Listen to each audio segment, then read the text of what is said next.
টেরোরিস্টের কোনো জাত হয় না, তারা হত্যাকারী। পাকিস্তানকে বয়কট করা উচিত, পাকিস্তানের বিরুদ্ধে কেন্দ্রীয় সরকারের কঠোর স্টেপ নেওয়া উচিত। এই ক্ষেত্রে আমরা কেন্দ্রীয় সরকারের পাশে অবশ্যই থাকব। যদি পাকিস্তানের বিরুদ্ধে কেন্দ্রীয় সরকারকে উপযুক্ত ব্যবস্থা নিতে হবে। গতকাল কাশ্মীরের যে ঘটনা ঘটেছে সেখানে আলিপুরদুয়ারের চক্রবর্তী পরিবার সেই জায়গায় আটকে আছে, তাদের কি খোঁজ নিলেন, তারা কি কেমন আছে? দেখুন, আলিপুরদুয়ারের বাসিন্দা 4 নম্বর ওয়ার্ডে থাকেন, তারা ঘুরতে গিয়েছিলেন।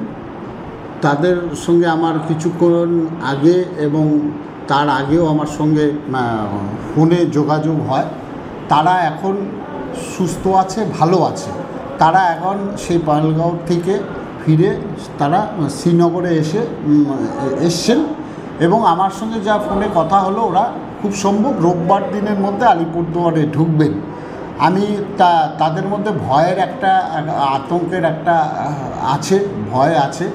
কিন্তু এখন যেটা সমস্যা হচ্ছে, ওখানে কিন্তু ধস নেমেছে, তার জন্য তাদের একটু অসুবিধা হচ্ছে।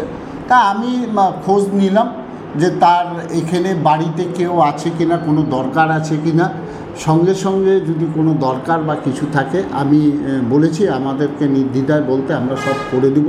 আমি ওই ওয়ার্ডের কাউন্সিলরকে ফোন করে জানালাম, কাউন্সিলর সুস্মিতা রাহা দাস, উনিও তার সঙ্গে যোগাযোগ করেছেন, তার খবরাখবর নিলেন, তার শারীরিক খবরাখবর নিলেন এবং কোনো দরকার হলে তার পাশে থাকারও আশ্বাস দিয়েছেন। এবং তিনি তার বাড়ির যে তাদের যে পরিবারের কাকা জ্যাঠা আছেন তাদের সঙ্গে যোগাযোগ করবেন এবং তাদের বাড়িতেও যাবেন। আলিপুরদুয়ার শহরের কি আরও কেউ আছে? দেখুন, আমাদের কাছে যা আপডেট আছে এখনও পর্যন্ত এই পরিবারই আছেন আলিপুরদুয়ার শহরের মধ্যে, এবং আলিপুরদুয়ার জেলার মধ্যে আরও কেউ আছে কিনা আমরা খোঁজ খবর নিচ্ছি। পুলিশ প্রশাসনের সঙ্গে আমরা যোগাযোগ করছি, আমরা ডিএম ম্যাডামের সঙ্গে যোগাযোগ করছি, আমরা সবার সঙ্গে যোগাযোগ রেখে আমরা খোঁজ নিচ্ছি যে কোনো রকম কোনো পরিবার যদি থেকে থাকেন, কোনো অসুবিধা হলে আলিপুরদুয়ারের পৌরসভার পক্ষ থেকে আমরা তাদের পাশে থাকব এবং পরিবারের পাশে থাকব। ওই যতক্ষণ তারা ফিরে না আসছে, কোনো অসুবিধা হলে আমাদেরকে সবাইকে ওনাদেরকে আমার নাম্বার দেওয়া হয়েছে, বলেছি কোনো প্রবলেম, এনি প্রবলেম, কোনো রকম কোনো প্রবলেম হলে আমাকে সঙ্গে সঙ্গে জানাতে। ভূস্বর্গ কাশ্মীর পর্যটন এলাকা সকলের প্রিয়, সেখানে এই ধরনের পর্যটকদের উপর হামলাটা কীভাবে দেখেন? দেখুন, এটা আমরা নিন্দা জানাই এই ঘটনার। আমাদের নেত্রী পশ্চিমবঙ্গের মুখ্যমন্ত্রী তিনিও ধিক্কার জানিয়েছেন এবং এরকম জঘন্য ঘটনার নিন্দনীয় কাজ এবং তিনিও নিন্দা করেছেন। তা আমরা অবশ্যই এটা কেউ কোনো সময় টেরোরিস্টকে কেউ সমর্থন করে না।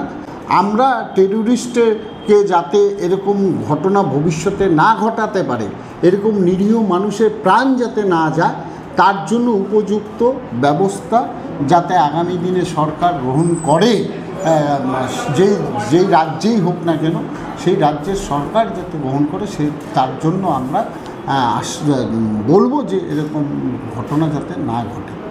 ঘটনার যেটা নৃশংসতা যেটা সামনে এসছে, অনেকেই বলছেন যে মানে ধর্ম দেখে বেছে বেছে এইভাবে হত্যা করা হয়েছে। দেখুন, এগুলো তো আমরা সামনে ছিলামও না, আমরা আপনি মিডিয়ার মধ্যে এরকম মিডিয়ার মধ্যে আমরা শুনেছি। দেখুন, বললাম টেরোরিস্টের কোনো জাত হয় না, তারা হত্যাকারী, তারা গুন্ডা, তারা টেরোরিস্ট, তাদের কোনো জাত হয় না। তারা হচ্ছে মানুষকে যারা হত্যা করে তাদের কোনো জাত হয় না, তাদেরকে ক্ষমা করারও কোনো প্রশ্নই আসে না।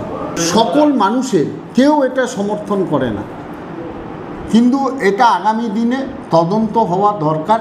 কী করে এরকম ঘটনা ঘটলো, কেন ট্যুরিস্টদের উপর এরকম 25 বছর পরে আক্রমণ হলো, কেন এরকম ঘটনা ঘটলো, সত্যিই অবাক হয়ে যাচ্ছে।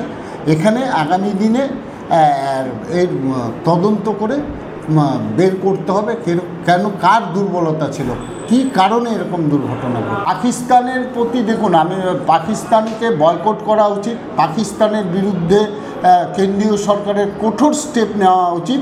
এই ক্ষেত্রে আমরা কেন্দ্রীয় সরকারের পাশে অবশ্যই থাকব।